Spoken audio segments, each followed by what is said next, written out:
So, I'm thinking about dyeing my hair, or cutting it, or something. I don't know, I'm bored. What do you think? Didn't you just dye your hair last week? Yeah. Yeah, but it was a week ago, and I'm bored. So, suggestions. I think maybe we should just shave it all off, and then that way we can all stare up right at your bald head in the shining light. Was that really necessary? Yep. Oh, thanks.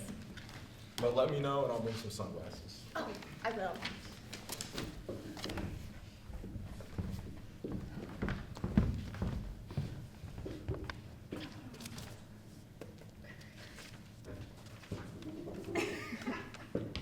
He's gonna kill us. Oh, are you guys ready for that quiz? What are you talking about? The one that's on Friday? There's no quiz on Friday, that's next week. No, he's been talking about it for a week. Here, look, it's there.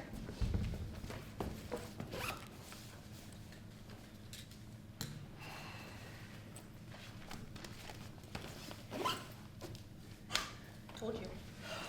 You didn't study? Nope. Want the notes? Yes, please. There you go.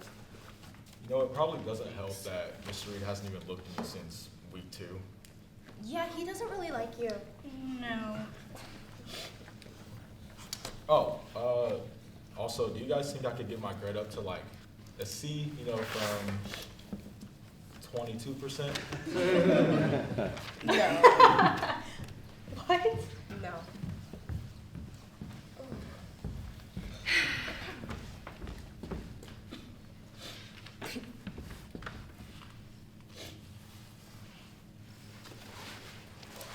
Did you know that there are infinite versions of us all happening at once?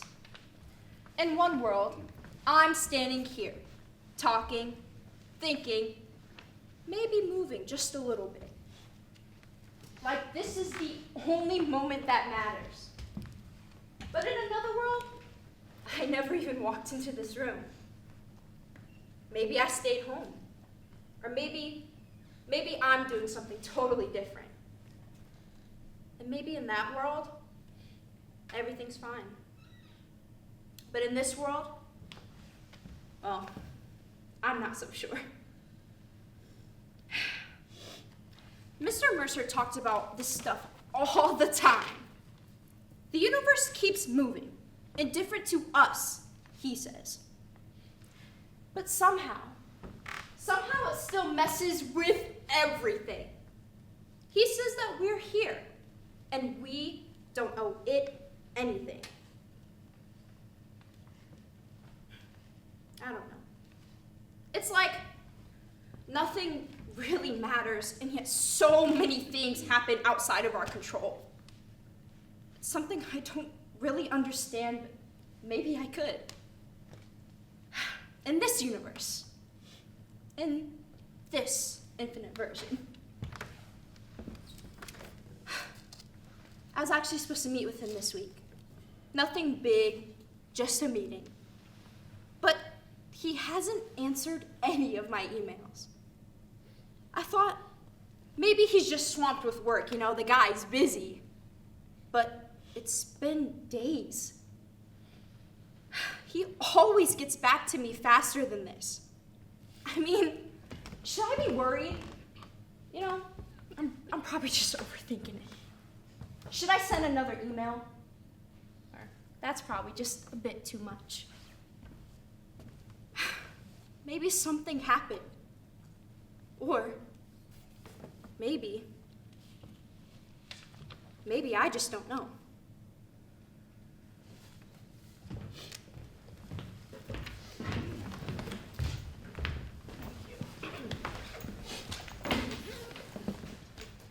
Who did this? Your mom. Real mature.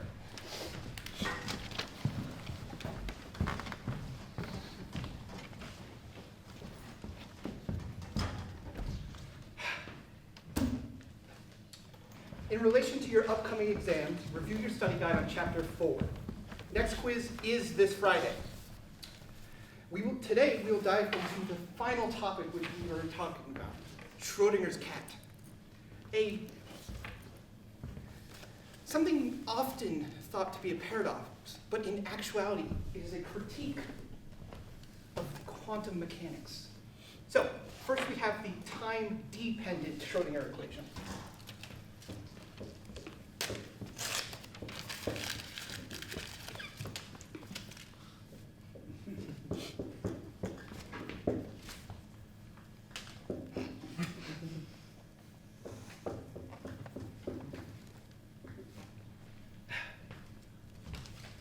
This equation describes how the quantum state of a physical system changes over time. Specifically, it tells us how a particle behaves in a quantum context.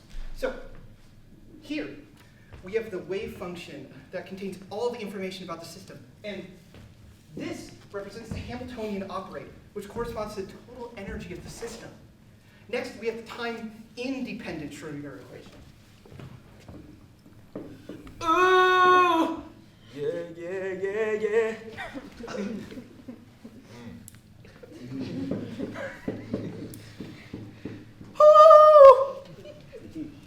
Anyways, this form is used when we're dealing with systems in a steady state where the energy is constant.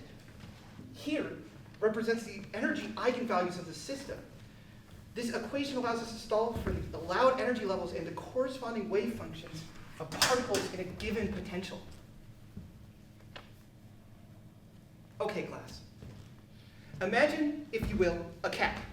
The cat. Schrodinger's cat. It is inside a sealed box. Within this box, there's a Geiger counter connected to a vial of poison. The fate of the cat hinges on the decay of a radioactive atom, a process governed by the principles of quantum mechanics. Does anyone remember what we discussed yesterday about Copenhagen interpretation?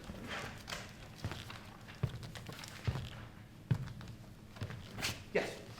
The Copenhagen interpretation is the idea that a quantum system remains in a superposition of states until it's measured. Exactly.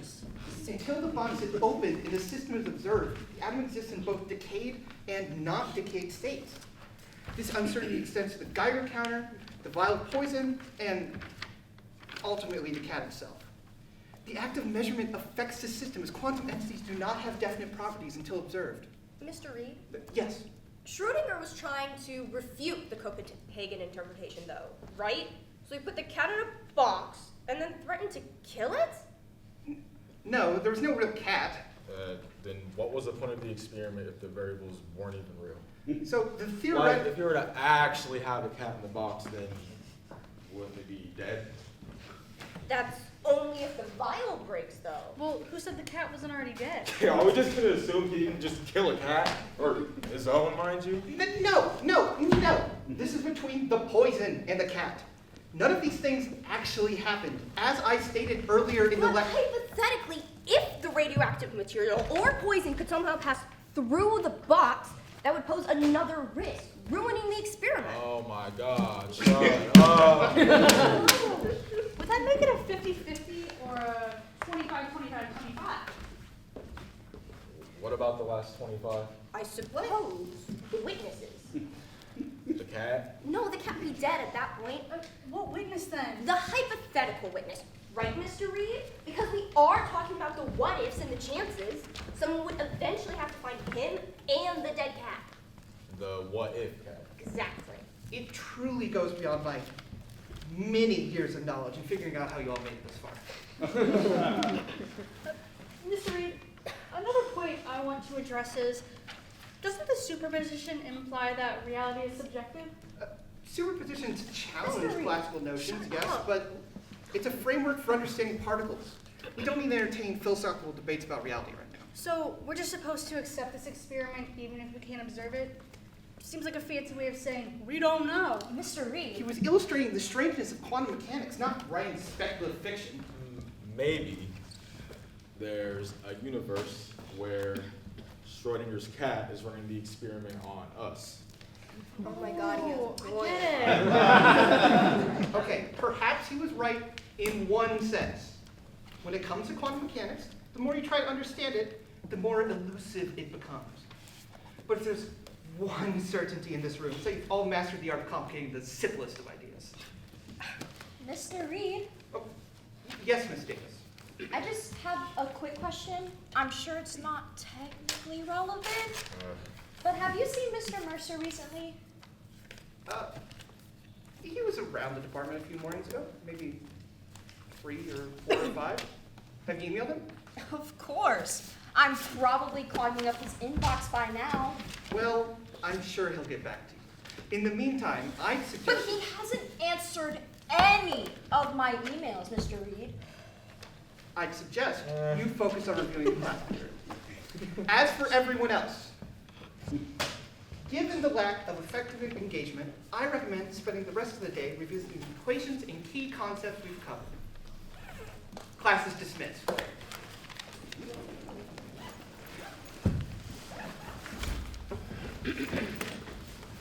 Weirdo.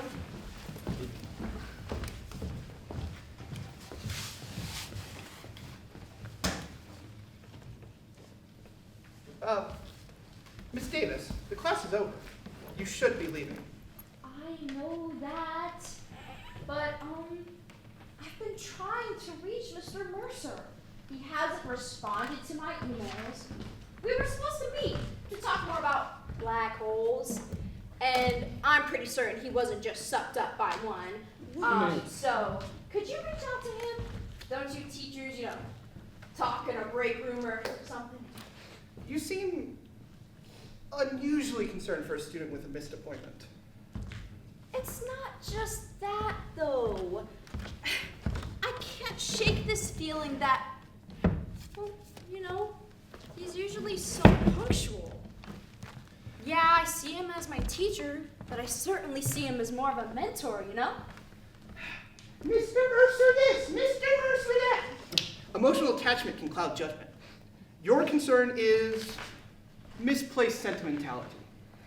People come and go, that's the way it is. Don't dwell on it. You know him too. You guys teach in the same department. Doesn't that worry you at all? Worry? No. I've learned not to waste energy on things beyond my control. If Mr. Mercer is occupied, it's none of our business. You have exams, assignments, things that matter. Focus on those. I get that. Just, I feel crazy. Maybe I'm acting crazy. Mr. Reed, we can't just ignore Miss it. Davis, what you feel is irrelevant. What you know, what you can measure and prove, that's what matters. If something's wrong, it'll reveal itself. Speculation only distracts from the things you can control. And if you want a meeting so bad, my office hours are always open. That actually sounds like a joke. No, thank you.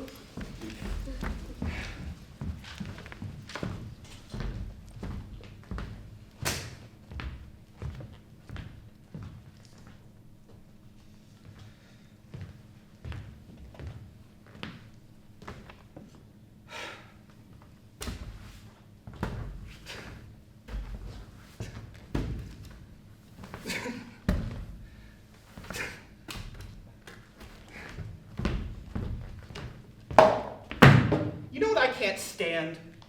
Earlier today, one of my students suggested that Schrodinger's cat lives or dies based on our perceptions. That somehow your thoughts or your idle conversations in this very room dictate reality. Let me be abundantly clear. The universe does not cater to your whims. It doesn't shift because of what you think or feel. It operates on principles, unchangeable laws that govern everything around us, whether we understand them or not.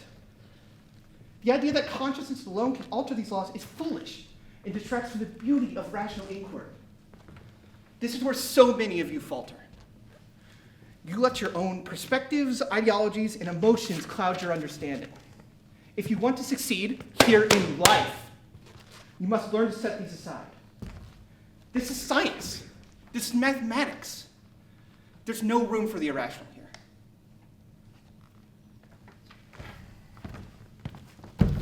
Okay, when I was a young, idealistic student, much like yourselves, I was searching for answers in a world brimming with chaos. I found solace in logic, in the equations that don't lie. And that's where you should look too. But instead, you seem distracted by irrelevant things, worrying about what's on the TikTok or what they're serving in the dining hall. None of that will help you in your future. What will help you is how well you can master what's in front of you.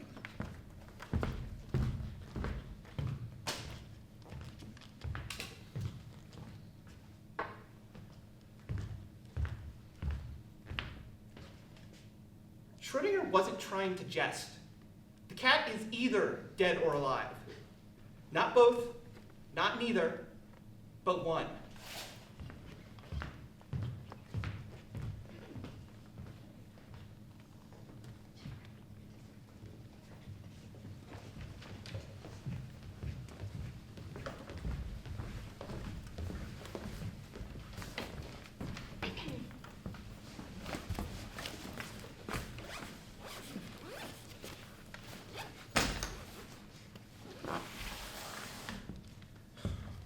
Do you think we're props? Like stage props? Yeah, like just there to make things look good.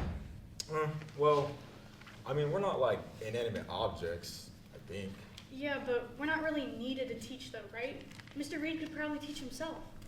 Yeah, he could probably write equations on the board for an hour and call it a day. We're kind of just there to sit and pretend like we're following along. But we're supposed to learn. Like, aren't we the reason for class? Or are we the warm bodies he needs to keep his job? If we're not there, class doesn't really happen, I guess. Exactly. What if he's just doing it for the paycheck? He doesn't care if we get it, just that we show up and sit quietly. So, like, we're not even students. We're like living props. Like, what's that thing they do in movies? Extras. Yeah, we're the extras. We don't even have lines, we just fill the space. And every now and then we sit there and respond, oh yeah, math. And then he moves on. But what if we don't react? What if we just sit here like mannequins?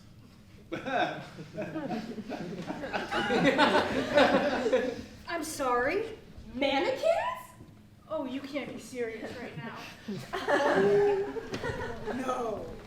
Anyways, I think he'd be fine with it. Maybe he just likes the sound of his own voice.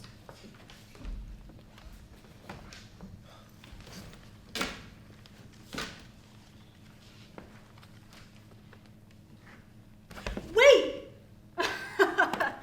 The cat was the prop. Oh. We're the cats? Yeah. Oh man, is that why he always dismisses us? When he comes in, let's not move. Let's be mannequins, like you said.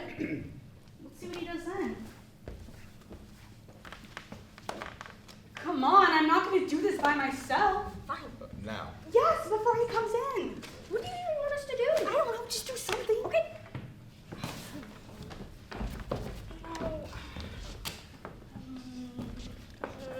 I don't know. We need to hurry. Okay.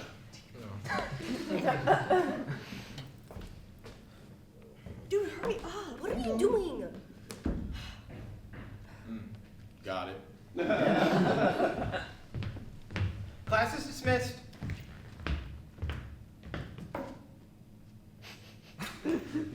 Class is dismissed. But Mr. Reed, we haven't even started class yet. Obviously, because it's dismissed.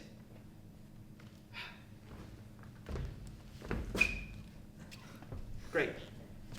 Great, great, great. Yeah.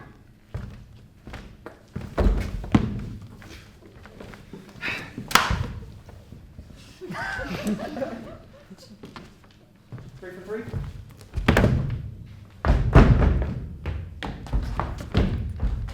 Yeah. No, backwards, back. Am I losing my goddamn mind? Oh my god.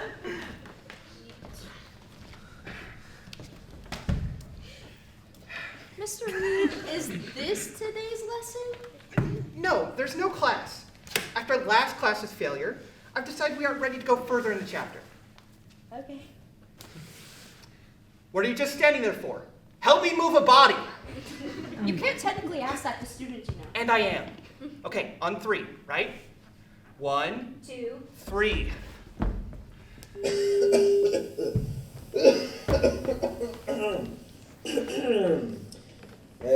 We are saddened to announce the passing of a professor, Mr. Mercer, our dedicated astronomy teacher in the Department of Sciences, who passed away a few days ago.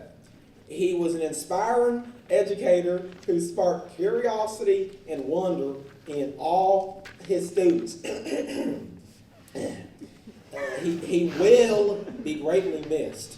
I mean, I didn't personally know, but that's what I've been told.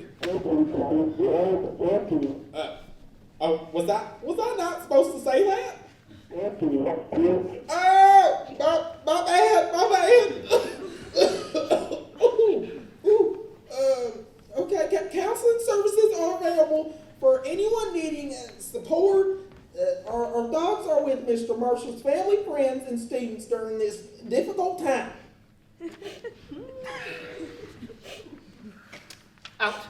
Out. Out! Now! No grieving in my class!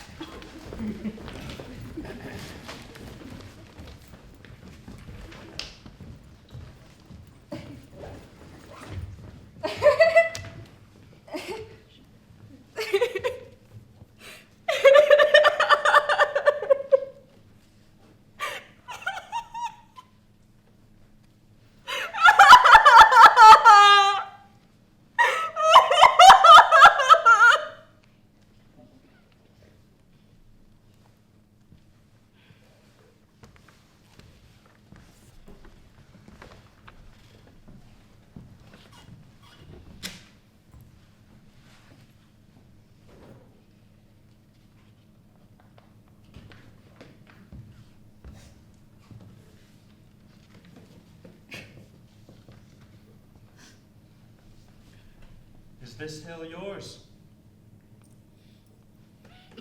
It was. Or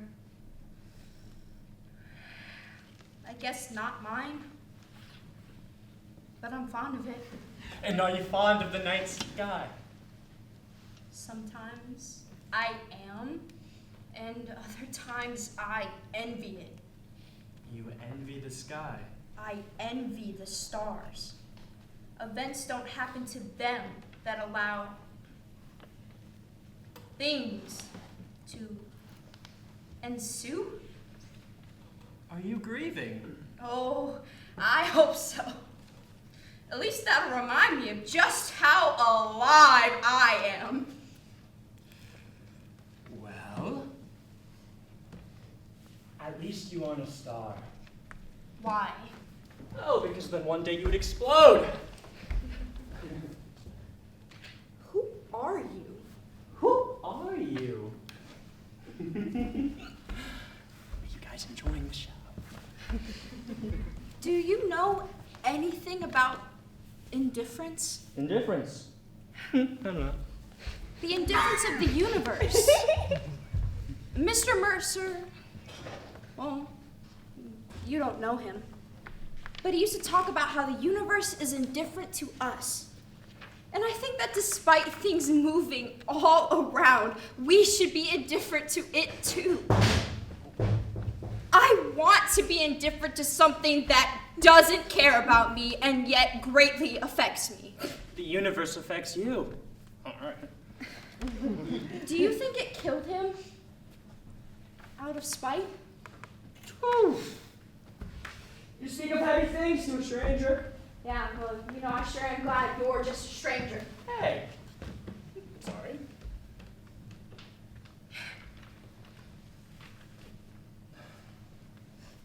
Hey. Do you see that star up there? Right. The one that may end up blowing up one day. Yeah, yes. It reminds me of something. Of our universe and how we grow. Well, what does that leave us to be? Oh! Star seeds. Yeah, I got some right here. An evolving star seed. Exactly. An evolving particle of existence. This Mercer, did he evolve? He was my teacher, my mentor. And are you indifferent to his existence? He died. And yet does he not live on? With infinite stars means infinite worlds, which, my dear, means infinite Mercers still left to teach. I don't understand. Okay.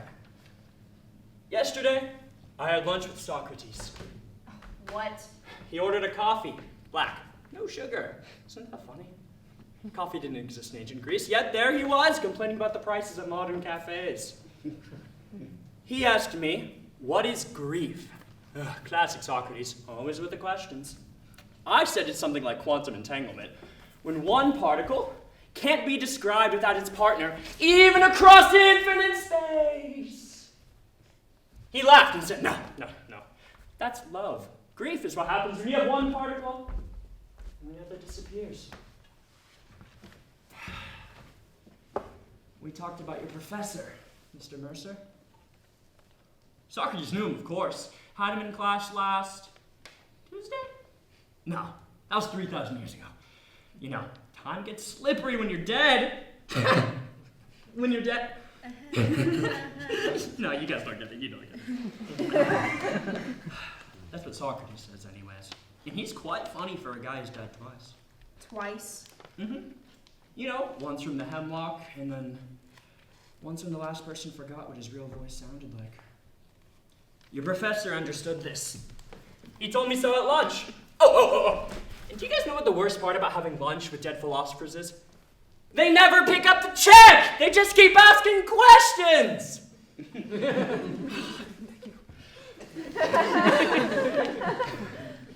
Questions like, if a student learns something, but the professor isn't there to see it, does the knowledge still exist? And if grief has mass, does it bend space-time? I'm a real big fan of that one. If you solve an equation, but no one's left to check your work. Socrates ordered dessert, by the way. Baklava. Definitely didn't exist in his time either. What was I saying? Oh, right. Yesterday makes more sense than today. Coffee exists before it's invented. Dead men teach us more than living ones. And most importantly, sometimes we have lunch with people who couldn't possibly be there, just to remember what questions sounded like. You know, the universe expects us to accept its rules, but it breaks them all the time. True. Black holes shouldn't exist, but they do. Quantum particles shouldn't be able to communicate instantly across space, but they do. You know, I think Mr. Mercer knew this. The universe doesn't play fair, so why should we? Did Mercer play fair? Maybe he played too fair. And because of that, it killed him. Out of spite. Yeah, out of spite. Look, there's a celestial event happening here tomorrow. Can I find you here? Sure. I can show up. Good.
did it. I won. Just like everything else, nothing ever stays standing. Yeah, well, I beat you, Mr. Reed. I won the game. Nothing ever stays standing. Would you please shut up? You didn't win. You've never won! What?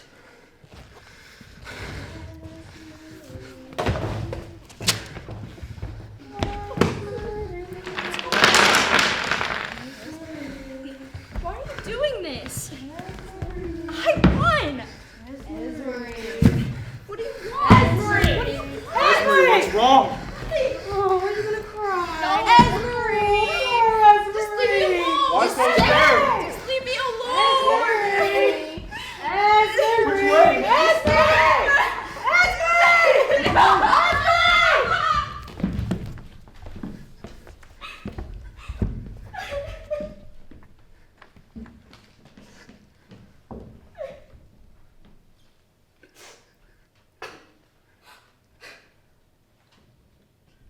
Where are you?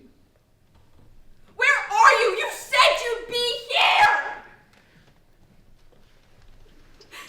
Is this your grand show? Another disappearing act? Another person gone? You don't get to just exist while we struggle with your silence. What did you do to him? What did he do?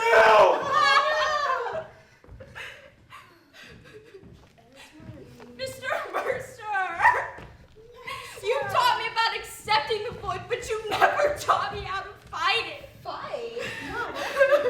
No. But I understand now. Do you hear me? No, you can't. I refuse. I reject your silence. I reject your indifference. I reject your rules. She rejected it.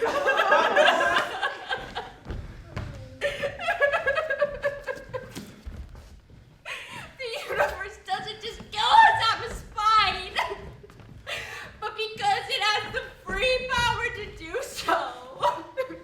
Indifference! Silence! Indifference!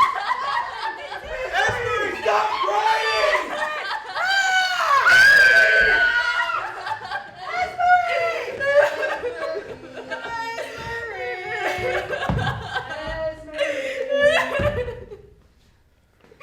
Dear Esmery, I speak to you from a place of reflection and perhaps regret. You were one of the brightest students I ever had, a seeker of truth, unafraid to confront the deeper questions most people shy away from. No. Your curiosity was a light, even when it led you to the shadows of understanding life's contradictions. I spent my life grappling with this maddening dance between believing in purpose and failing to find my own. I thought I could reconcile it, find a balance, and yet I faltered. The weight of it became too much, and in my failure to live up to my own beliefs, I took a path I once swore I never would. If there's anything I'd leave you with, Esmery, it's this. Don't let it defeat you as it did me. You understood, perhaps too well, the essence of human existence. But there's strength in creating meaning, even when life refuses to give it to us. That strength can be yours.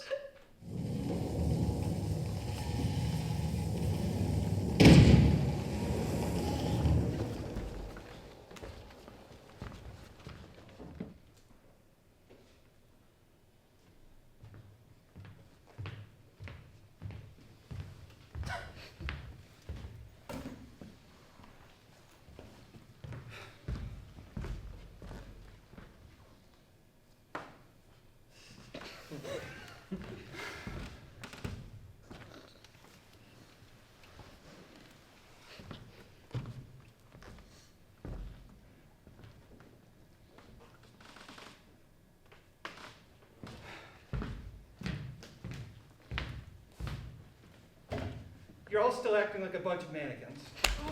So now you finally recognize us? You What? You recognize as mannequins? Oh, you're so dumb. You said it wrong. Can we get off of this? Mr. Reed, we are protesting. For what now?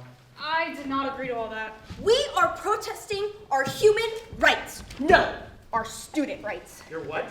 And as such, you couldn't teach without us. You couldn't be a teacher without us. I thought we agreed he could. As educational beings, our thoughts and concerns matter, like those of cats. You're still on that.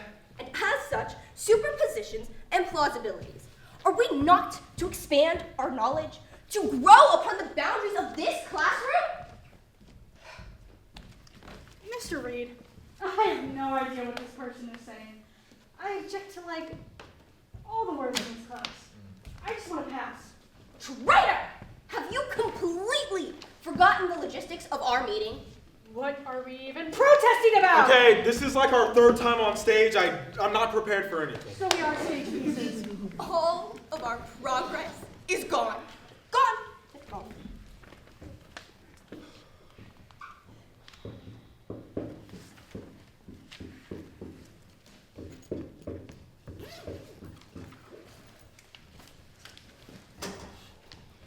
You've all failed. The class? No, your protest. I'm saying you're all excellent at demonstrating logical fallacies. Why don't we go through a couple? So, we have something. We have false equivalence. You're comparing yourselves to mannequins without explaining why that matters. And of course, there's a straw man argument. You're accusing me of not recognizing you when I clearly do. You're sitting right in front of me. And of course, circular reasoning. You're protesting your rights to protest your rights? Come here.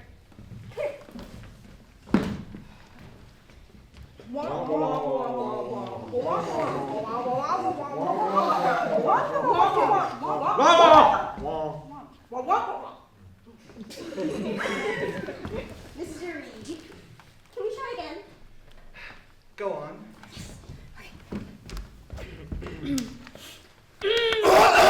So here's Oh, the just thing. be quiet! You said we could. And I changed my mind. So, This guy. Nice to see you joining our class so late, Miss Davis. You know, What is that? toys are not meant for the classroom, Miss Davis.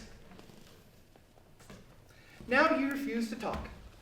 Maybe my teachings have changed you too much. Regardless, the cat, the box, the paradox. The only way to take it in emotionally is to remain logical about it. Perhaps that's all we are. Experiments in some grand equation, waiting to be studied, waiting to matter. Your mask, please. But logic. Logic is the only thing that keeps it all from unraveling.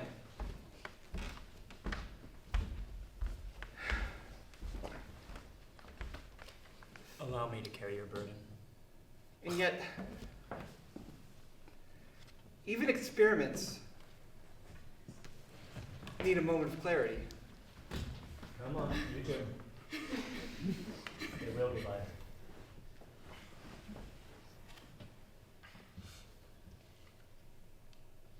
Maybe I need a moment of clarity.